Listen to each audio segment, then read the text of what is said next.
Hey, while we're waiting just a couple minutes for everybody to join us, I would like to see some of your guys' Tinkercad work. So if you could get that ready, if you could pull up your Tinkercad so you could like maybe be like screen share and then show me your Tinkercad stuff, that would be cool.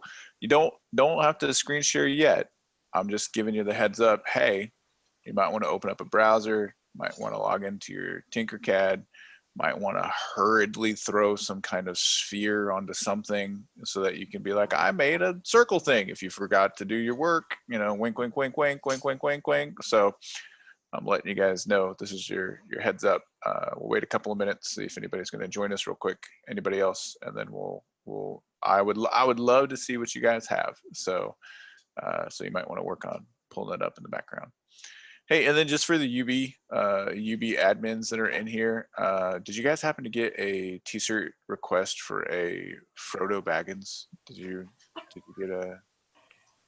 No, Anybody? I got an Andy Willett. For, Oh, that one was there. well, actually, maybe we have. I haven't looked at it today. You haven't looked at it today? I didn't know if it would like change my t-shirt size, or if it like literally was like it just accepted everything that everybody gave it.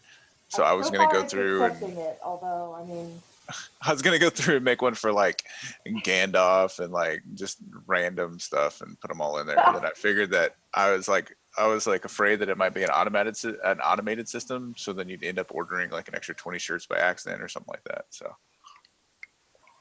and then I tried to make the shirt extra small for Frodo Baggins, but the size that we had was only small. Sorry, we didn't order any children's sizes. So. Gotcha. Well, I was just trying to have some fun, you know. I thought you'd get a kick out of that. I can see that you're operating on the same schedule that I'm operating on this week. So now all I'm doing is playing Journey 2050 for the rest of my life. So isn't it fun? Yeah, I can't stop. It's a fun little addicting game. How much money can you get out of virtual crops? You know, like they're like, you're gonna start off. You're in India. Plant these crops. You have $40,000 to blow. I'm like, $40,000? Like, holy cow. Well, I don't want to brag, but I just made it to Canada, so. Oh, what's you growing up there? Cheese? I don't know yet, but the picture has 2 dogs in it, and I'm happy about that. Dogs? Is that what it said? You Growing said dog? Oh. Let's see, I can grow peas. In Canada, we're dog breeders. So I'm like, wait, what? No, that's not how it's supposed to work. So. Anyway. I'm going to grow my own whatever I want in Canada, okay? You can't stop me. Yeah, I can believe that. I think it's kind of silly.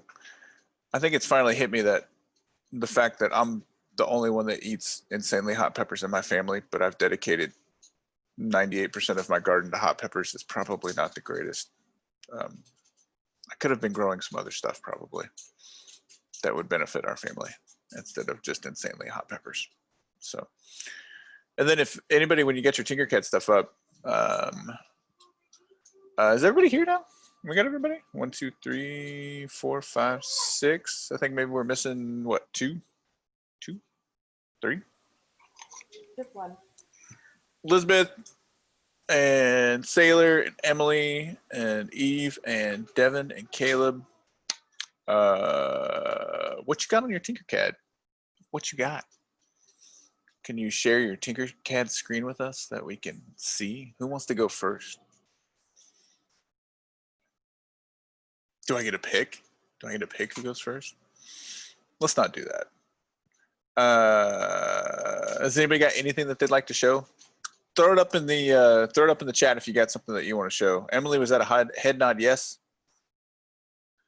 So Elizabeth, last time we talked about working with Tinkercad. And so your assignment for the homework was to access Tinkercad and kind of make some models of like the solar system and the planet. You got the planet stuff? But here, Eve, why don't you, do you think you could screen share with us? And let's see, maybe this will help you out, Elizabeth, as far as like, can you take a look at like what Eve's got here for a second? Is that possible? Can we allow the students to screen share? I think John's working on it right now. This should be good. Should be good.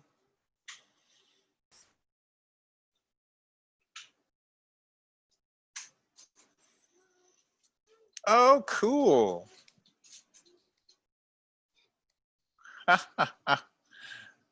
That's pretty sweet.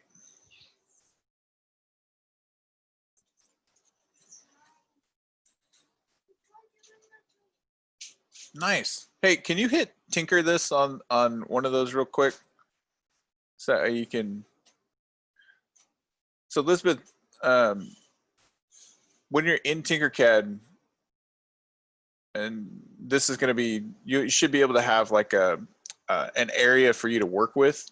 So this is like your mat area, and it looks like would you just pull the spheres over, and then it looks like you can adjust the size and the color and space them out so that they're somewhat distance wise, you know. So perfect.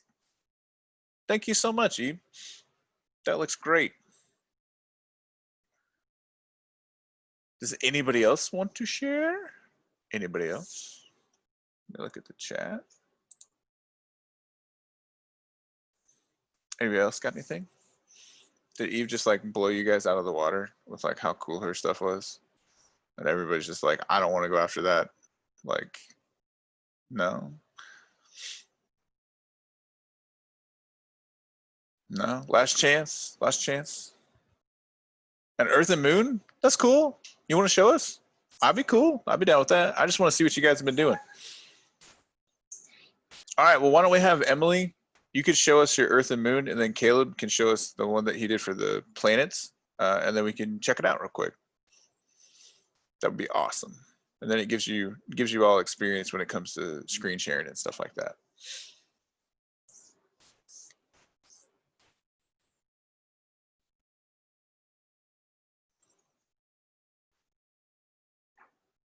So down in the bottom, there should be options that say security, participants, chat. There should be a screen share, a polling, and then reactions. Now, depending on what your role is, you might have some of those or you might have all of those.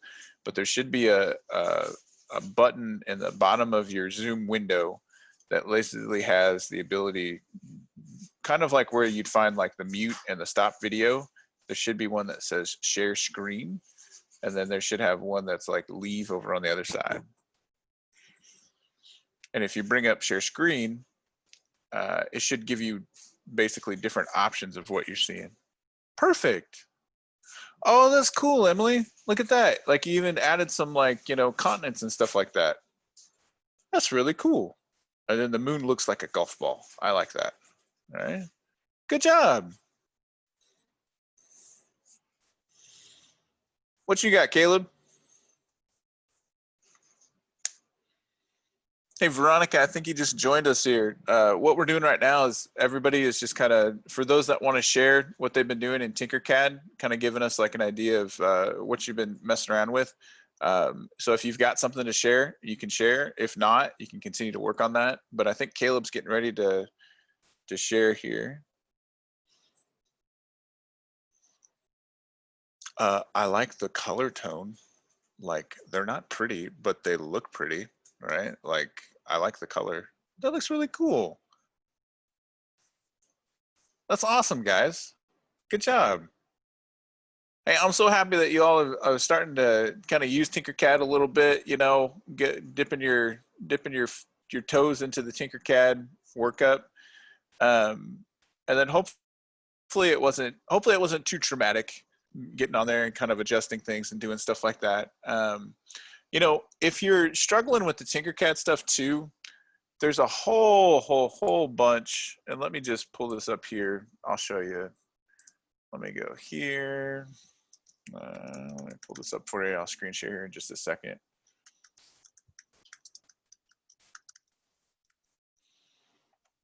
Let me come over here to share screen.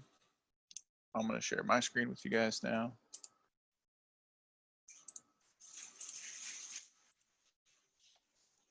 And so this is what I just typed in through Google. So I went to Tinkercad and then I typed walkthrough.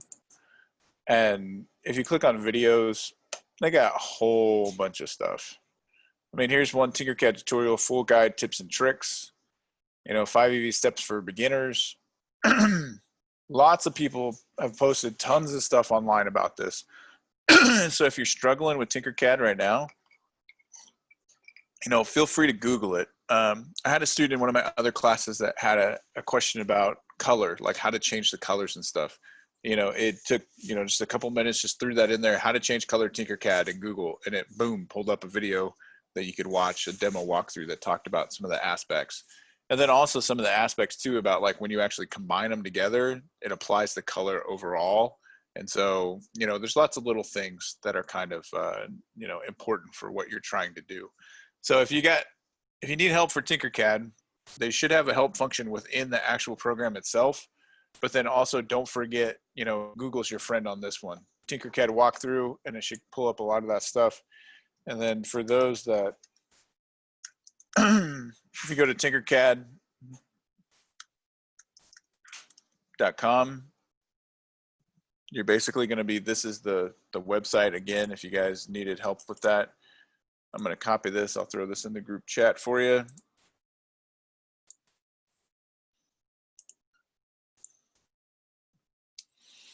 So that should take you there.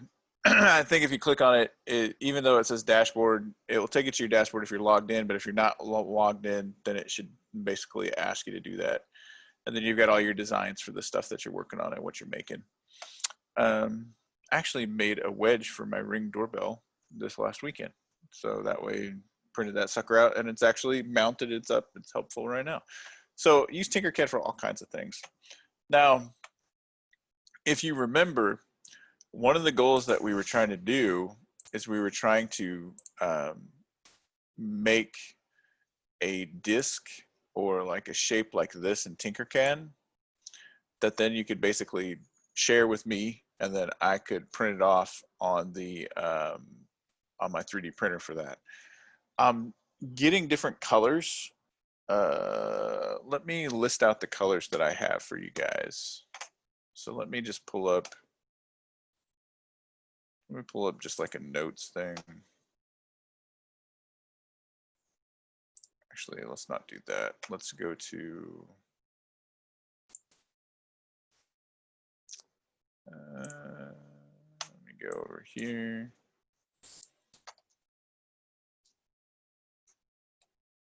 Let me do a new share.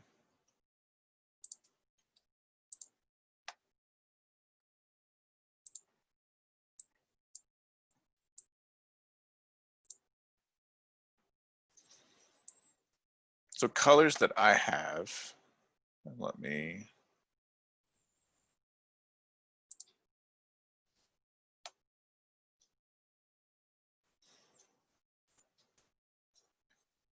I don't want to do that. No, I'm going to do it.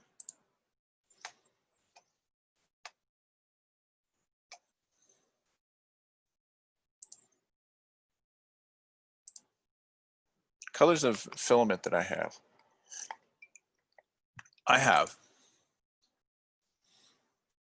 Still loading. All right, come on.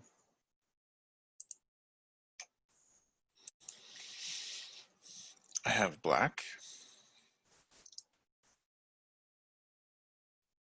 Where'd it go? Come on. Come on, little Google Sheet. I know you can do it. So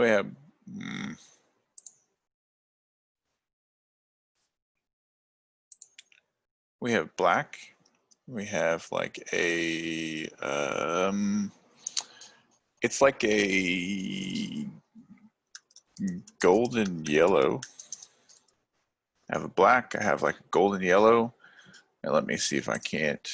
I've got your file. Actually, it's more of like this color. Well, that's not what I wanted to do. It's like this color. I mean, you know what black looks like. I have that. I also have white. And then I've got I have like a green that looks like like almost like a neon. Let me pull it up for you. Let me grab it.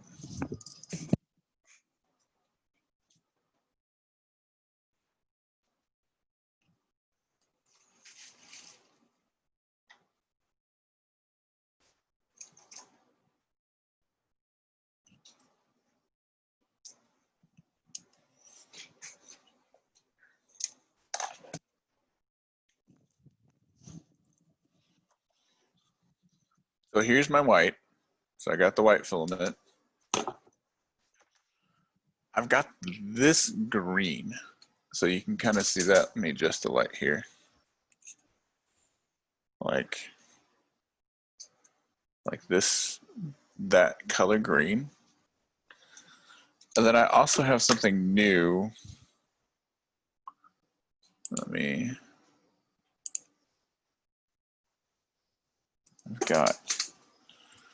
I've got this filament that is like a, I don't know if you can kind of see it like super well, but it's like a marble color. So it's like white, but it has like flecks embedded in the filament. So they call it they call it marble. So it should kind of look like a marble statue when it gets printed out. It'll have that same type of consistency to kind of like look like marble. So those are the filaments that I have. It doesn't mean that those are the only options, though. I know that you know, Adrian and all the folks with the Upward Bound have said that, you know, we could get some supplies. So if there's a color that you guys really want, we can kind of we can order that, and so then I can get the filament for you guys. So I've got black, golden yellow, white, green. I have marble, and then what I think would be kind of cool is to get some like I mean, I don't know. It just depends on what you guys want. So like if we did like PLA filament, and we did like you know, like bright orange, you know, something like this would be kind of cool too. Oh, also they also have filament that is actually this would probably be the coolest one. Glow in the dark. So they've got glow in the dark filament. And so what it is it looks like this off-white, like and then, you know, it glows in the dark. So when you print it out, it would be a disc that looked like it was like this color here.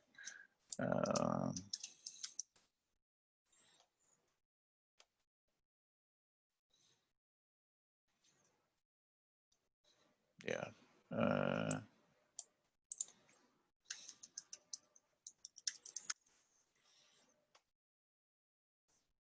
Come on, come on, come on, come on, come on.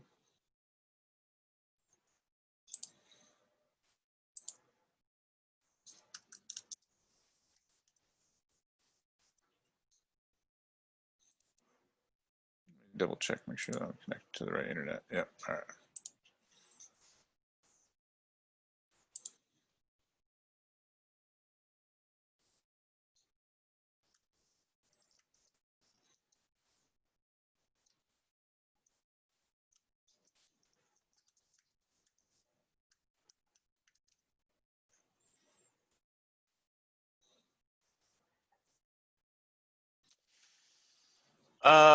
I I see Eve is asking, could I use two different filaments? Potentially. I've only got one printer head, so I could pause the print and then I could swap filaments out and then we could redo it. I've actually never done that with my printer, so that would be like a first time for everything on that one. But if you made, you know, the base and then you made like your planets that sit on top of that base, I could pause it when it gets to that level where it would actually start printing like the individual circles for the planets, and then I could potentially then change the color so that then it did it. I could definitely work with that. That might be a little bit harder to do, but I'm up for a challenge. And so we could definitely give that type of thing a try. But literally, like, you know, this stuff glow in the dark, you know, it's kind of like that clearish type of color, depending on where you get it from. This is probably what I'd recommend. The Hatchbox is pretty good, but it basically is this off-white, and then it glows. I assume this will glow green in the dark. And so you can have it printed out like that. You know, what would be kind of cool is you combine something like this with like a dark base, so then only the planets like glowed. That would be pretty sweet. So, you know, we can try a couple of different things, but I'd basically be, you know, if Adrian or if you guys want something like that, that's the only one that I can think of off the top of my head that I don't have that we might want to get. But other than that, if you guys want like a specific color, you might want to drop it in the chat and be like, hey, I've been thinking about this. I would love to get this color, you know, or something like that. So, yeah, otherwise I would just recommend, I don't know, that we get one of these, the glow in the dark, but I'm sure that you got this and now you can figure that out. Purple. Yeah, so the only thing that I would need, the requirements for that is that, and this is more for the upward bound administrators here, is that it's 1.75 millimeters and that it's PLA. So 1.75 millimeters and PLA, that's the filament that I need. So if we need to get stuff, that's what I would get. Hatchbox is pretty good. They're a dependable company. So if we're looking for that, so purple or glow in the dark. And anybody else got any other color suggestions? I'm gonna work to kind of pull something else up in the meantime. That's there. That's this one. Okay. Stop my share. Let me go. I've got a couple of things for you to talk about today. Purple. Okay. All right. Let me see.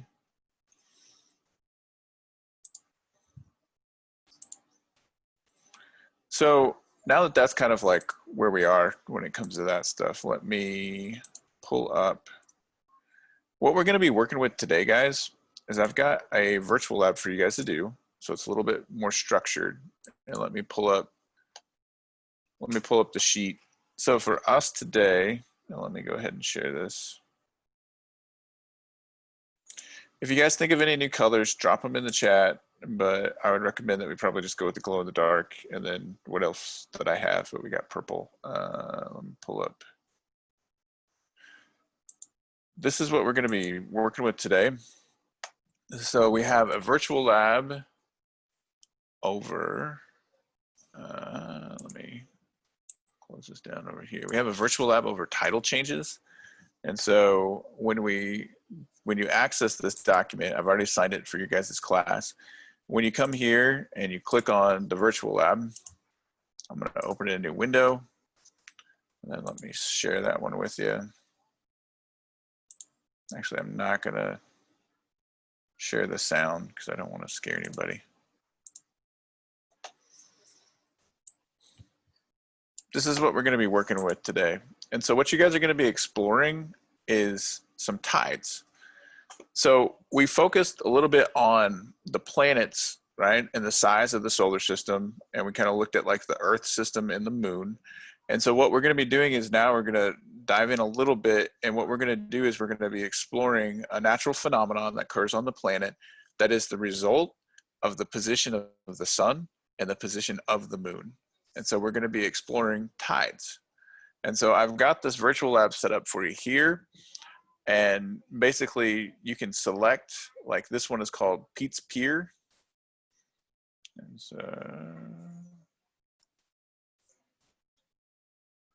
so just as a quick rundown, what I want you guys to do for next week is to try the virtual lab. And then I've got a YouTube link that gives some information about tides, and I was going to watch that. And then this one with the question mark is kind of like just like a fun, interesting thing because it actually talks about the Great Lakes and whether the Great Lakes actually experience tides or not. And so for those, I see somebody says that they might have to leave soon. So work your way through this using the virtual lab. You can put your information here, answer these questions, and make a bar graph. So I've got this set up for you guys for this week on that. But let me go back. I guess you can't see that because I was just, here's the sheet. So you should be able to have access to that. You have the virtual lab, you'll have a YouTube link that kind of explains tides, and then you've got this little extra fun thing here about the Great Lakes. So fill in this information, answer these questions, and you can make a bar graph that goes right here. So let me go back to the virtual lab though, so that way if you're having troubles with it, we can kind of, so if you reload it,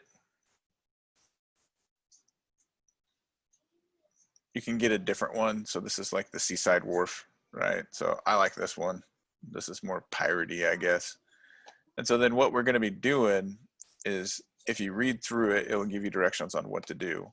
But if I click over here, I can start at various different phases of the moon. So you can see how the moon moves around the Earth. There's an effect on the tides. So if we have this here, we're at the new moon, April 7th.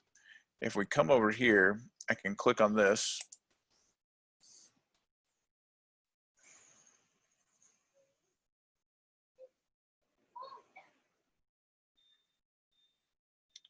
It says the first low tide, 3:57 in the morning. I can come over to this chart and I see that it says negative 0.3. So that I can put that in.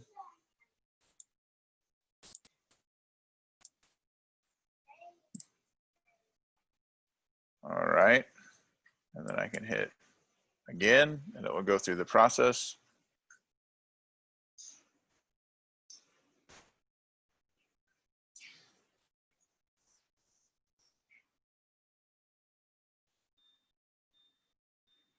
And now I've got the first high tide.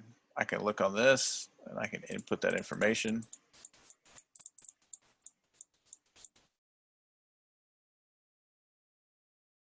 You get the whole thing here. Let me see. Yeah.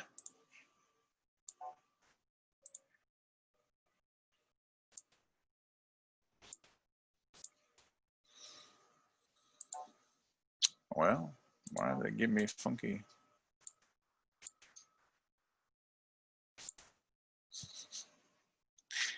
Well, the demonstration is not working very well. Let's go back here to this. Let's reload this for a second. So what you're wanting to do is you want to measure this stuff. So it says the procedure. Maybe I did something wrong.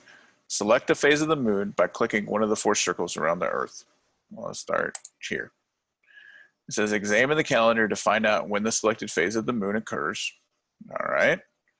And then it says observe the water level at 12 a.m. Click the hourglass to begin the day's tide cycle.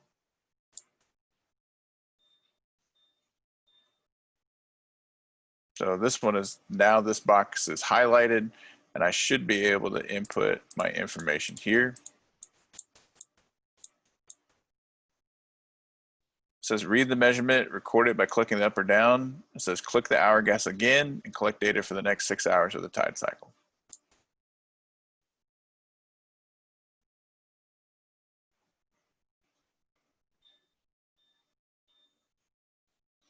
So this one now is 0.2. I'll have to click it one more time.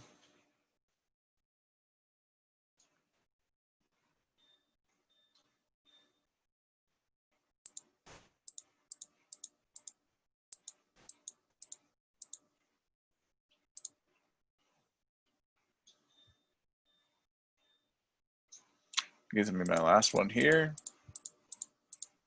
And then I can hit check. Congratulations. You have correctly identified the tide measurement for this phase of the moon. So what you can do is they've got basically this table set up. So lowest tide, highest tide for the new moon, first quarter, full, and last quarter. I've replicated this table in your guys's Google Sheet.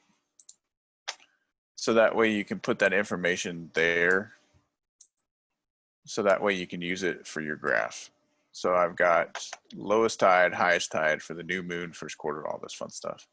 And then, so this is really what you're gonna be working with on that. I've got a video for us to watch here over what actually causes the tides. So I'm gonna have to share my computer sound, and let me share this.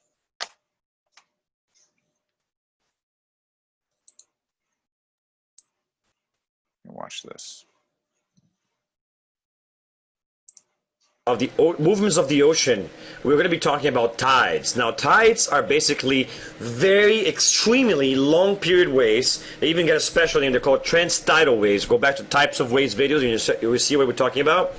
And they're caused by gravitational interactions between the Earth, the Sun, and the Moon. And these actually, the only thing that can disrupt these waves or currents which cause tides are the Coriolis effect of the Earth. We'll talk about that later as well. Now, what are tides? Tides are when the water goes higher or lower because it's being pulled by gravity or thrown by inertia. Or at least that's the way that we used to teach what causes tides. So let's talk about what they actually look like. So in this pictures here, on the top right, top left side, you see both the high and the low tide. How can you tell which one is the high and which one is the low? Look here. In this top picture, I actually see the little mound of sand, which we call the berm, by the way. And it's there because the waves are actually throwing the sand here, and that's as far as they go. And so that's why you would have this berm of sand. They're both throwing sand and eroding whatever's behind that, and so that creates basically an accumulation of sand because that's as far as the waves are pushing it, you know. So you see that there.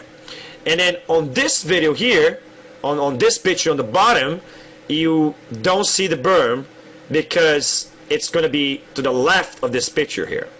So on here you see the berm really close to the water level. On the bottom one you do not see the berm because it's somewhere to the side. Now what does that mean? Which one is the low tide? Well, obviously this water is higher on the top, so this is going to be my high tide and this is going to be my low tide, because in the low tide I'm really far from actually getting to the berm, but on the high tide I actually touch the berm, which is as high as the water will ever get. And you see the difference in the beach between the two of them. On this graphical image here, you can actually see how more or less of the continental shelf is actually covered with the water because of the tide. Now what's actually causing the water level to go higher like this is gravity from, say, the moon or the sun pulling on the oceans towards it, actually causing the water level to go higher, right? So what he's trying to get at, and if, you know, I don't know, this is like the third or fourth time I've watched this, so I just want to make sure that you guys are following with this, is that here on the Earth, right, this bubble, this green bubble that looks kind of like an egg, right? So you've got the egg here, and you've got the Earth as its yolk, you know, if you want to think about like a hard-boiled egg here. This represents the water, all of the oceans, all of the water mass that exists on the planet. And gravity is pulling, all right? So the gravity of the moon is pulling the water this direction towards it. And the gravity from the sun is pulling the water towards the sun. And what we end up with is basically the water bulges at the equator in this diagram towards the moon and towards the sun. And this is where you get what he's calling, you know, we got this high tide. And then that means that at this positioning, the low tide, these parts of the planet would be experiencing low tide. So the water is actually being pulled towards the moon and the sun due to gravitational effects.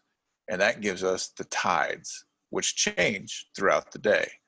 Now, what he's specifically talking about with these berms, you know, again, he's saying that as the waves come in, what they're doing is they're eroding away this face, but then they're also throwing sand back up onto the beach. And so this is a representation of where the water, how far the water is capable of getting up. That's like your end point here. Since we don't have a buildup, we're not seeing a mound of sand. This would give us an indication that the water is going to be moving through this area. So if you're from Kansas and you go down to Florida, which I don't recommend right now, okay, but in the future you're going to take a trip down to Florida or to Texas or to Louisiana, and you're on the coast, and you're like, I'm going to drive my beach down to the coast. I'm going to drive it right onto the beach. You do not want to park your vehicle right here. Because what's going to happen? That tide's going to come in and it's going to take your car out with it. Now, if you park your vehicle here, you should be relatively okay because that's where the water is never going to get up that high. But then you should be careful about parking your car in sand anyway because it's easy to get stuck. So, you know, there's lots of YouTube videos and pictures floating around about people that aren't used to the tides. And in fact, when I was in high school, the guys went down to Corpus Christi, and being from Kansas, they had no experience dealing with a lot of the tides and stuff like that. And they almost got their car almost got sucked into the beach or sucked into the ocean because they weren't aware of, you know, the difference of there's actually a high tide and a low tide. And so you can kind of see that too when we come over here and we look at our virtual lab. You know, we've got our virtual lab here. We've got Snug Harbor. And what do you notice? You know, the docks that are built up in a lot of these locations, these piers, are built at a certain elevation above where the tide is going to be capable of coming in. So at certain times of the day, you'll have a high tide and you'll have a low tide. And so we're experiencing that effect based on the gravitational pull of the moon and the sun. But that's not all. So he's going to talk just a little bit about the actual movement that's associated with that too. And so tides are like currents or waves which fluctuate high and low because of gravitational interaction between the Earth and the Moon. Now, notice, by the way, that during the high tide, because you're going to raise the water level, you're going to make the water go above the sandbars that were created by the undertow or other currents like that. And so before you had to go in between the sandbar to get the rip current, but now you're going to get a rip current even easier than before. So during the high tides, rip currents are even stronger than during the low tides, when they actually have to hit the sandbar or go in an area that's carved by the undertow currents. And so rip currents are even worse during the high tide, so try to avoid swimming during high tide periods because you're going to have stronger rip currents. So if you see onshore wind, which tends to cause rip currents, and you see it's a high tide time, it's not a good time to be swimming. It's a good time to catch some waves, but not such a good time to be swimming if you're not a good swimmer. Now, what actually creates these tides? Well, tides are caused by a combination of the gravity of the Earth and the Moon and inertia. Or at least this is the classic way of teaching tides. And when I talked about space, I mentioned this briefly when I talked about the phases of the moon. Now, the moon will basically tug on the oceans and pull them towards it, creating a bulge of water, as you can see in both these pictures, which creates a high tide on the side of the Earth that's facing the moon. The same thing will happen on the side of the Earth that's facing the sun, which explains why you have these two bulges, right? Well, not quite. We're going to talk about when it gets tricky in a second. But then you also have the low tide. The low tide is the areas in the middle where the water is actually getting stretched to actually head towards the bulges. And so water is stretched up on the middle, and then the sides actually face the moon or the sun gets the bulge. Now, what that doesn't make sense is think about the new moon, for example. Let's say that you have the moon over here, and then you have far away, of course, not to scale, the sun is going to be here. Now, in this case, of course, you get a tidal bulge on this side because gravity is going to be pulling towards here. You're going to get a tidal bulge, but why the hell would you get a tidal bulge on the other side? And that's where it gets tricky, right? There still is a tidal bulge on the other side. Now, the theory was, or at least that's how people used to teach, that inertia is what's causing the second tidal bulge, or the idea that because the Earth is spinning very fast, one side is pulled by the moon or the sun, or both. The other side is thrown by the rotational action of the Earth. So as the Earth spins, one side gets thrown, and that's what creates a second tidal bulge. Imagine, Ben, that because the Earth is spinning, this is the bulge that's being created because of the centrifugal force, not the gravitational force. That's the old idea. But there's some problems with this way of looking at tides. Okay?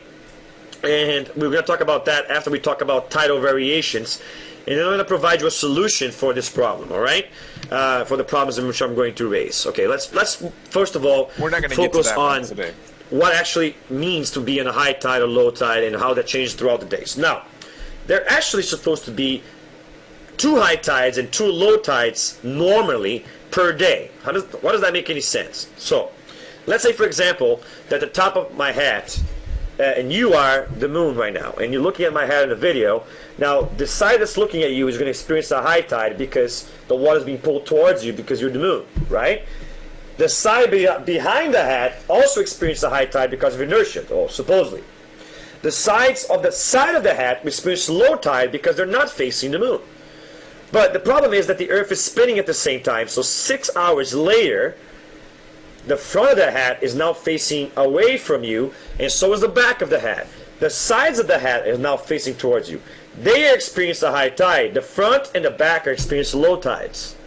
6 hours later, the Earth makes another turn like this, and now the back and the front are again experiencing high tides, but the sides are again experiencing low tides. 6 hours later, again the back and the front are experiencing low tides, and the sides experience high tides. So throughout the day, because the Earth is spinning, you're going to have a difference in who receives the high and the low tide. So typically you would see 2 high tides per day or 2 low tides a day. Again, remember, this will be a high tide, and 6 hours later though, that piece of the Earth will be here. So 6 hours later, I will be here, experience a low tide. In another 6 hours later, the same piece will be here again, experience a high tide. 6 hours later, be here again, experience a low tide, and 6 hours later is back where it started, experiencing a high tide. And so that explains why you would technically have 2 high tides and 2 low tides every day. Now, the other thing that's happening here is that at the same time the Earth is spinning, the moon is going around the Earth. So remember that the moon, at the same time the Earth is spinning, is going around the Earth. Now, it will take, if you remember anything about the space lecture, 28 days for the moon to complete one of these cycles around the Earth. But that means that in one day, it's going to go 1/28th of the journey around the Earth. So if you were to get this big circle that the moon does around the Earth and split it in 28 pieces, in one day, the moon will do that much. So let's say this much. That means that 12 hours later, after the Earth spin, you are not at a high tide, because the high tide is no longer here. It's going to be somewhere here, because the moon moved a little bit in the same amount of time it took you to go around in circles. We're going to talk about this again in class with a model, so you can... Did you guys catch all that? So as the moon is actually moving around the planet, right, that means that high tide and low tide are not going to occur at the same time every day. So if you go out on Monday, you might have high tide at 3 o'clock. If you go out the next day, high tide is no longer going to be at 3 o'clock, because you've actually got movement of the moon as it processes around the Earth. And a lot of places, especially when you get down into various areas that deal with tides on a regular basis, we end up with, let me pull this up here. Let me do a new share. Let me come back to your title changes.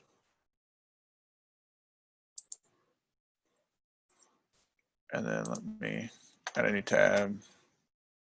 And then what we're going to do with this is we're going to just look at tide charts for Longboat Key.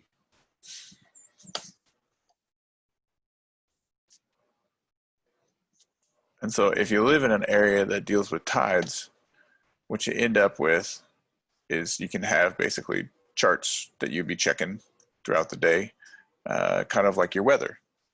And so then these charts will be able to tell you when are we getting our highs and our lows. And so then this gives you here Wednesday, Thursday, Friday, Saturday, Sunday, and you can actually see what the difference is, right? So you got, your low tide, high tide, high tide. So right now in Longboat Key, we're right here. So we're going from a high tide down to a low tide. And so you can then see or guesstimate, how big of a difference this is. This looks like it's only the difference between about what? About a meter. So you've got about 3 feet, you know, but then depending on where you are in the world, you can have some really big extremes that are associated with the tidal changes. I think, was it the max? I think it's like something like 100 feet or something like that, something ridiculous in different parts of the world. So depending on where you are on this chart, it gives you an idea of, well, should I boat within particular areas? If I get in my boat and I go out in the ocean, you know, will I be able to safely navigate through certain passageways or through certain waterways, stuff like that. And so this is as useful as a weather prediction. You know, around here in Kansas, we're like, well, how windy is it going to be and what's the temperature? If you live on the coast, you'll be interested to find out too, if you're interacting with the ocean on a regular basis, what the tide is doing. How high is it? When's high tide, low tide, stuff like that. And so various different areas of the country have things like this. And what is that getting back to? It's getting back to this whole idea that like we have movement again, movement of the planet, movement of the moon and of the sun. Therefore, it's now dictating physical characteristics that interact with us. So I would like for you guys to work on your title changes spreadsheet that should be assigned to you. And then I would also like you guys to continue your work on your Tinkercad so that you have something so that anybody that didn't show anything today, I would like you to have something for us to see next week. And then I'm going to be working on putting together a little model for that planetary stuff. I'll have a couple of generic ones that I can share with you. And then you can basically copy those and tinker it to what you want to do. So I'll make a couple of generic models for you guys. Oh, and then the last thing, let me see if I can just pull it up on here. Let me see. You know what? I'm going to save that one for next time. Don't worry about it. It's not going anywhere. So we'll be okay with that. So next time we'll talk a little bit about an extra thing that's kind of cool about sending your name to Mars on a spaceship, which you can sign up for. And I'll show you the link for that. But don't worry, the next mission is coming up. You're not going to miss out on it. So we have plenty of time, so we can talk about that next week on Friday. So, all right, everybody. Hey, thank you so much for being here today. And if you got any questions, I'll be hanging out in the lunch session, the study hall at 1 o'clock. Is that 1 o'clock, right? At 1 o'clock, I'll be there. So if you got any questions, you can get some time. I can help you out at 1 o'clock today. Okay. All right, everybody. Hey, thanks for showing me your work. I'm super excited about what you guys have been doing. So keep it up.